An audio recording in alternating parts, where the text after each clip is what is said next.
Chapter 11. Warring Defense Agencies and Organized Crime. Some opponents of a laissez-faire society have contended that, because a governmentless society would have no single, society-wide institution able to legitimately wield superior force to prevent aggression, a state of gang warfare between defense agencies would arise.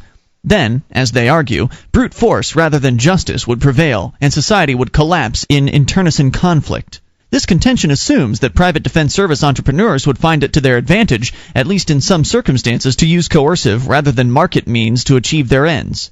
There is a further unstated assumption that governmental officials would not only prevent coercion, but would themselves consistently refrain from initiating force, or that the force they initiated would be somehow preferable to the chaos it is feared would result from an unhampered market.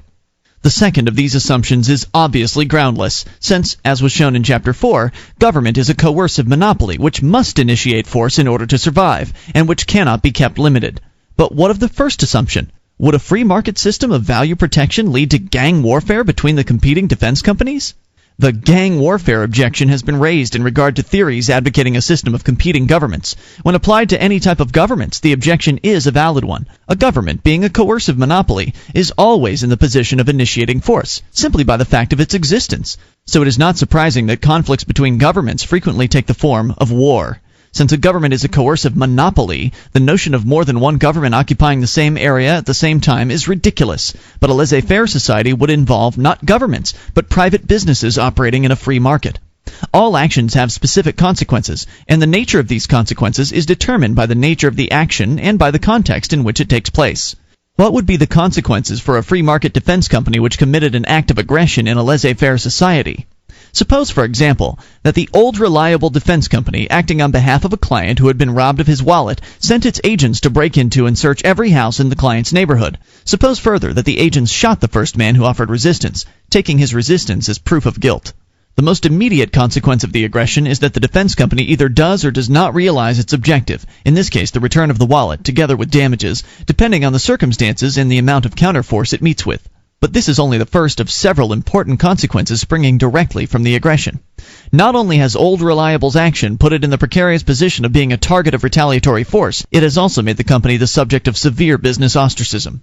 All honest and productive individuals and businesses will immediately dissociate themselves from Old Reliable because they will fear that any disagreement which may arise in their business dealings with it may turn its aggressive force against them. Further, they will realize that even if they manage to remain on good terms with Old Reliable, they are in danger of becoming accidental casualties when retaliatory force is exercised by some indignant victim of Old Reliable's aggressions.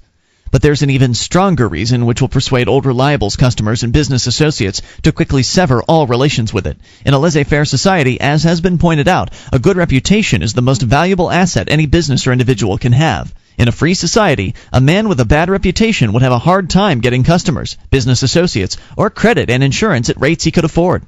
Knowing this, no one would wish to risk his personal reputation or the business reputation of his firm by having any dealings with a known aggressor. Insurance companies, a very important sector of any totally free economy, would have a special incentive to dissociate themselves from any aggressor and, in addition, to bring all their considerable business influence to bear against him. Aggressive violence causes value loss, and the insurance industry would suffer the major cost in most such value losses. An unrestrained aggressor is a walking liability, and no insurance company, however remotely removed from his original aggression, would wish to sustain the risk that he might aggress against one of its own clients next. Besides, aggressors and those who associate with them are more likely to be involved in situations of violence, and are, thus, bad insurance risks. An insurance company would probably refuse coverage to such people out of a foresighted desire to minimize any future losses which their aggressions might cause. But even if the company were not motivated by such foresight, it would still be forced to rate their premiums up drastically, or cancel their coverage altogether in order to avoid carrying the extra risk involved in their inclination to violence. In a competitive economy, no insurance company could afford to continue covering aggressors and those who had dealings with aggressors and simply pass the cost on to its honest customers. It would soon lose these customers to more reputable firms which could afford to charge less for their insurance coverage. What would loss of insurance coverage mean in a free economy? Even if the Old Reliable defense company or any other business or individual could generate enough force to protect itself against any aggressive or retaliatory force brought against it by any factor or combination of factors, it would still have to go completely without several economic necessities. It could not purchase insurance protection against auto accidents, natural disasters, or contractual disputes. It would have no protection against damage suits resulting from accidents occurring on its property. It's very possible that Old Reliable would even have to do without the services of a fire extinguishing company, since such companies are natural outgrowths of the fire insurance business. In addition to the terrific penalties imposed by the business ostracism, which would naturally follow its aggressive act, Old Reliable would have trouble with its employees. Government employees are legally protected from suffering any personal consequences as a result of all but the most blatant of the aggressive acts which they perpetrate in the line of duty. Such functionaries as police officials, judges, and internal revenue and narcotics agents can initiate force with immunity simply by taking protection under such cliches as, "I don't write the law, I just enforce it," or "That's a matter for a jury to decide," or "This statute was passed by the duly elected representatives of the people." But employees of a free market defense company would have no such legal immunity from retaliatory force. They would have to assume responsibility for their own actions. If a defense service agent carried out an order which involved the intentional initiation of force, both the agent and the entrepreneur or manager who gave him the order, as well as any other employees knowledgeably involved, would be liable for any damages caused. Since he could not take refuge in the system, no honest defense service employee would carry out an order which involved the initiation of force. Nor would an honest employer give such an order or sanction such action on the part of his employee. Thus, if Old Reliable managed to keep any employees at all, or to hire any new ones to replace those who had left, it would have to settle for people who were either terribly stupid or desperate enough to believe they had nothing to lose by being associated with aggression. In other words, simpletons and hoodlums. In a laissez-faire society, a defense company which committed aggression, unless it acted speedily to rectify the injustices, would be left with no customers, associates, or employees except for undesirables. This raises the question of whether the criminal element in a laissez-faire society would or even could support their own mafia defense company for the purpose of defending them against the retaliatory force of their victims. Only a man who is willing to be openly identified as an aggressor would buy the services of such a mafia defense agency, since the nature of the activities and clients of such a defense agency could not be kept hidden. This open aggressor would have to support himself entirely by aggression, because no honest man would take the chance of having business dealings with him. Furthermore, he would have to be existing very well financially, since the cost of protecting a man continually involved in acts of violence would be extremely high. It is reasonable to conclude, therefore, that the only clients of such a mafia defense company would be highly successful, big-time, open aggressors. Since an aggressor could hardly hope to obtain that much money all by himself, the existence of such men presupposes the existence of a fairly extensive, well-organized network of lesser hoodlums working for the big operators. In other words, organized criminal gangs would be required to provide sufficient support for a mafia defense company. Although such an organized criminal gang may enter into many fields, organized crime finds its basic support in black market activities. A black market is any area of the market which is legally prohibited. If left unprohibited, it would be an area of trade involving peaceful, willing exchanges between sellers and buyers. But when government initiates force by forbidding this area of trade to honest men, it throws it open to men who are willing to take the risk of violating bureaucratic diktats and the statutory laws of the politicians.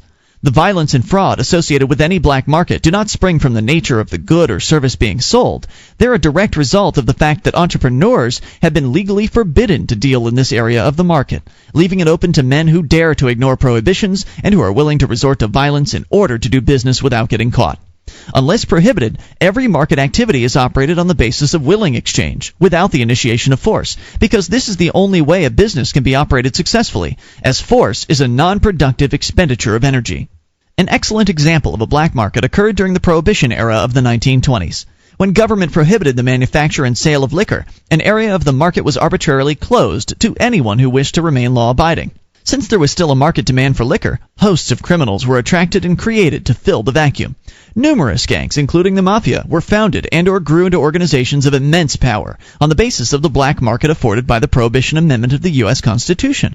Many of these organized criminal gangs are still with us. Although they lost a great deal of their base with the repeal of Prohibition, they were able to survive by shifting the major part of their activities to other governmentally forbidden areas, such as gambling and prostitution. It is interesting to note that the two organizations which fought hardest against the repeal of Prohibition were the Women's Christian Temperance Union and the Mafia. There is a compelling reason why organized crime must base its support in black market activities.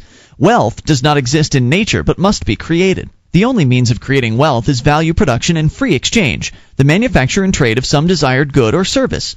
One may obtain wealth directly by productive work, or one may obtain it indirectly by looting it from a producer.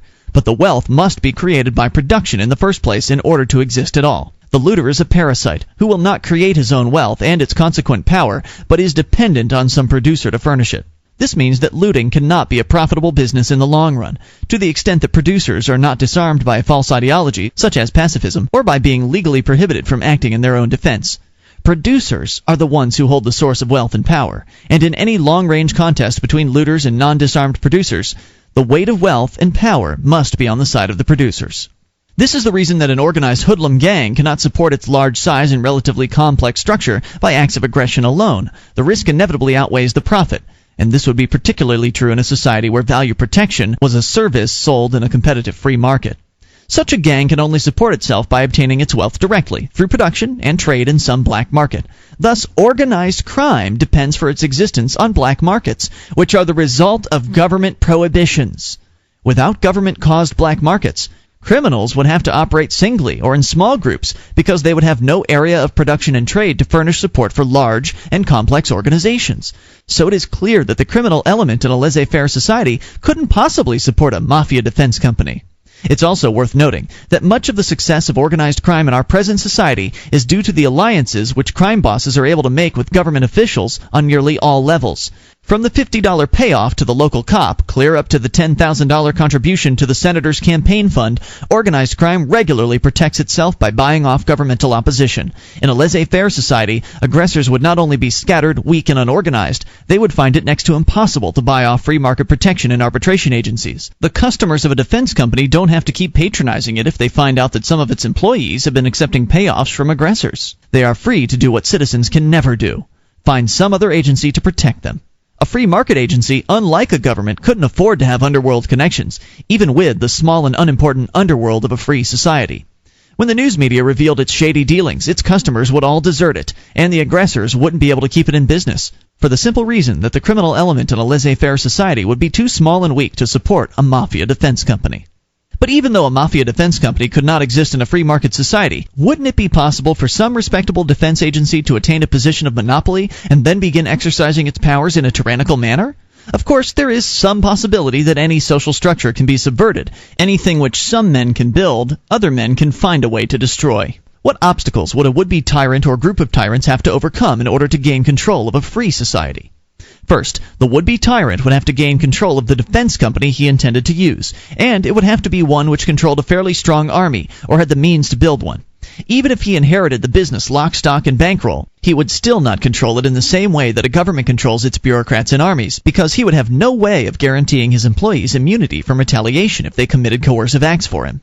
Nor would he be able to hold his employees, as a government can with its conscript soldiers, if they objected to his orders or feared to carry them out. But if this would-be tyrant were clever and subtle enough either to gain the loyalty of his employees or to keep them from realizing what he was about, he would still have only begun his task. In order to have sufficient power to carry out his schemes, he would have to gain monopoly or near-monopoly status. He could only do this by becoming the most efficient and excellent entrepreneur in his field, and he would have to continue this excellence, even after he had gained monopoly status, to prevent other large businesses from diversifying into his field to reap the benefits of higher profit margins. This means that our would-be tyrant couldn't charge his customers high prices in order to amass a fortune to buy weapons and hire soldiers to further his schemes of conquest. In fact, the would-be tyrant's customers would probably be more of an obstacle to his ambitions than his employees would. He couldn't extract taxes from them as a government does, and, at least until he reached the stage of full power, he couldn't even force them to buy his service and support his company at all. A market relationship is a free relationship, and if a customer doesn't like a company's service or mistrusts its goals, he's free to take his business elsewhere, or to start his own competitive company, or to do without the services altogether and just provide for himself. Furthermore, customers aren't imbued with the citizen's spirit of patriotic fervor and obedience, and are thus much harder to lure into foolish collectivistic endeavors such as national unity. Free men aren't in the habit of leaping like fools and sheep to defend the flag or to sacrifice for the cause. In these vitally important respects, the free market system differs fundamentally and completely from a government system of any sort. The would-be tyrant might try to build his forces in complete secrecy until he was ready to make his coup. But he would find this far from easy. Imagine amassing the cash to buy guns, tanks, airplanes, ships, missiles, and all the other paraphernalia of modern warfare. Imagine finding such items and making deals to purchase them or have them manufactured.